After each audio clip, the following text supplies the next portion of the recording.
Keputusan Luki Hakim mundur dari jabatannya sebagai Wakil Bupati belum lama ini mendapat tanggapan dari banyak kalangan, tidak terkecuali orang nomor 1 di Jawa Barat, Gubernur Ridwan Kamil. Sebagai pemimpin daerah, Gubernur Ridwan Kamil mempunyai tanggung jawab terhadap jajaran di bawahnya, tidak terkecuali terhadap Luki Hakim. Ridwan Kamil mengaku kesulitan dalam menghubungi Luki Hakim pasca pernyataan pengunduran dirinya yang sempat membuat geger warga Indramayu. Dan menanggapi respon dari Ridwan Kamil, baru-baru ini Luki Hakim pun akhirnya membuat suatu pernyataan. Luki mengaku siap menghadap jika memang diperlukan untuk menjelaskan lebih dalam lagi tentang pengunduran dirinya itu. Lantas, benarkah atas keputusannya itu, Luki Hakim kini sedang merasa terancam hingga memutuskan untuk lebih memilih tinggal di Jakarta ketimbang menyelesaikan semua urusannya terlebih dahulu di Indramayu?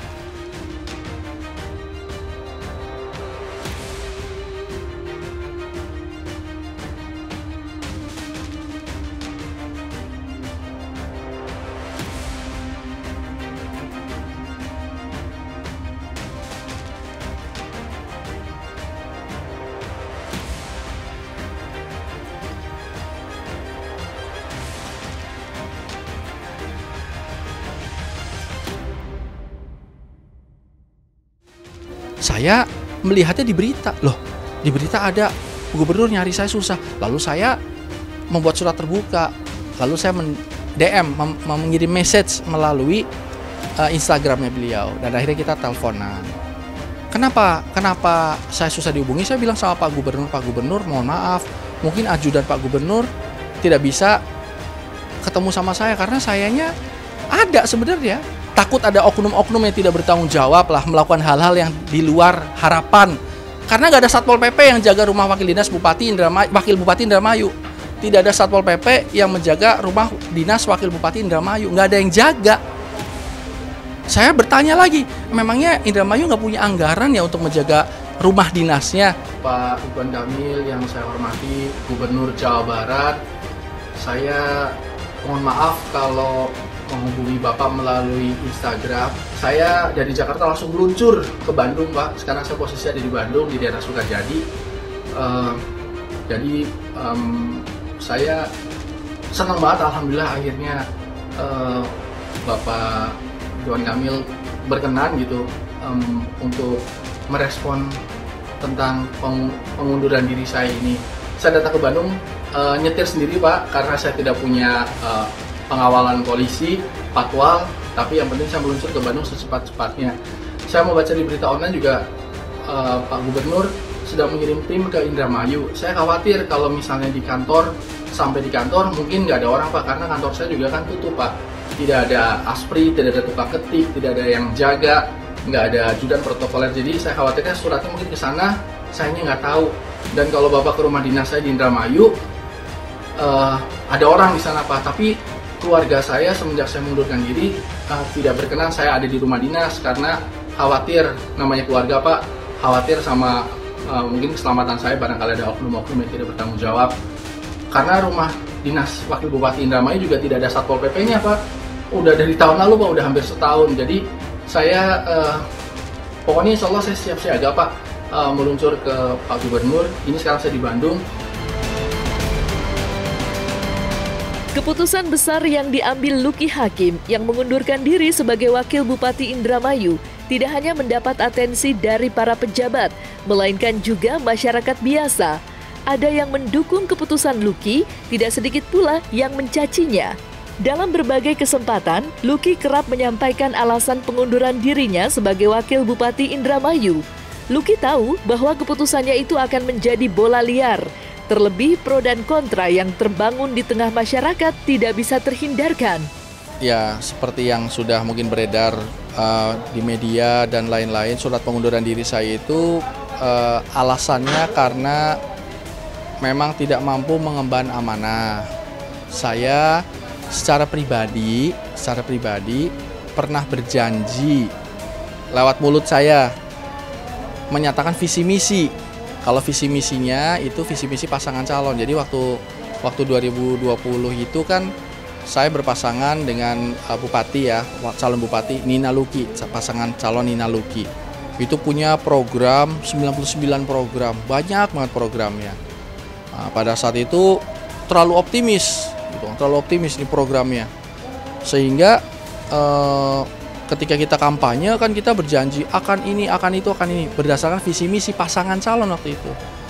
Nah, setelah terpilih, dilantik, ternyata itu tidak tercapai. Jauh panggang dari api, jauh sekali dari yang pernah dijanjikan. Pasang badan, menyerahkan diri kepada masyarakat tentunya. Kalau pada Allah kita bertawakal ya. Ini saya menyerahkan diri kepada masyarakat, terserah saya mau diapakan ini, mau dihukum apa, mau disanksi apa karena saya mundur. Kenapa kamu mundur? Ya karena saya tidak bisa memenuhi visi misi yang pernah dijanjikan itu. Sebenarnya ke situ arahnya. Tentu ini buruk untuk saya, iya. Tentu ini akan menjadi hinaan, akan menjadi cemoohan. Wah, nggak bisa kerja tuh. Walaupun saya punya alasan, tapi saya nggak mau alasan. Udah, ya, udah saya mundur saja, mundur sudah. Ngaku saja. Alasannya mah nanti, biar masyarakat yang menilai. Ada yang bilang ini mah langkah politik. Ini adalah sensasi. Saya ingin kasih tahu, langkah politik. Kalau saya memang mundur ini karena ingin menjabat lebih lama lagi, kenapa mundur sekarang? Kan lagi enak, punya uang, punya anggaran besar, bisa dipakai untuk membohongi rakyat lagi gitu loh. Nggak mau saya. Terus kalau pengen sensasi, ini kemahalan harga sensasinya. Bayangin aja, saya meninggalkan yang saya sudah bisa miliki dan akan saya miliki, yaitu pendapatan. Jangan dibilang gaji memang nggak besar, gajinya kecil, tapi pendapatannya besar. Saya tetap berserah diri kepada Allah. Saya tentu dengan segala kehinaan dan kebodohan saya ini, saya meminta maaf untuk semua masyarakat Indramayu khususnya dan seluruh masyarakat Indonesia. Dan saya minta maaf pada teman-teman senior di partai, teman-teman organisasi. Saya minta maaf, ini memang ya saya yang salah, saya yang bodoh. Ya silahkan salahkan saya. Mangga silahkan, saya sudah pasrah lah gitu loh. Yang penting saya sudah lega batin saya. Saya ini adalah orang yang gagal dalam mengemban visi misi. Saya ini adalah orang yang telah mengumbar janji lewat mulut saya lalu tidak tertepati. Saya ini bukan contoh yang baik sebenarnya. Jadi saya bukan contoh yang baik. Dan ketika ada orang memuji saya, alhamdulillah, karena segala pujian itu milik Allah. Tapi saya mungkin melihat saking banyaknya oknum-oknum ya, pejabat yang memang ingkar janji tapi malahan memuji diri, malahan tidak mau dikritik, malahan tetap mau memperpanjang masa jabatannya. Padahal masyarakat itu udah pada marah-marah. Seolah-olah suara masyarakat, suara rakyat itu tidak terdengar. Seolah-olah suara rakyat itu tidak penting. Jadi seperti sampai saya mundur itu menjadi seolah-olah menjadi satu hal yang baik. Alhamdulillah. Tapi sebenarnya saya bukan orang yang panutan ya, enggak. Ini orang nggak bener juga ini gitu loh. Memang niatnya, insya Allah saya niatnya baik. Tapi ya pada kenyataannya saya gagal gitu loh. Jadi saya jangan dicontoh gitu loh. Jangan dicontoh. Contoh itu pemimpin yang amanah, yang berhasil membangun daerahnya gitu loh. Saya ini pemimpin yang gagal gitu loh. Tapi saya optimis, artinya kita tidak boleh putus asa. Saya nggak putus asa. Saya akan mencoba memperbaiki diri. Yang penting ngakui kesalahan dulu. Saya akui kesalahan, saya minta maaf. Insya Allah saya akan berusaha untuk memperbaiki diri saya.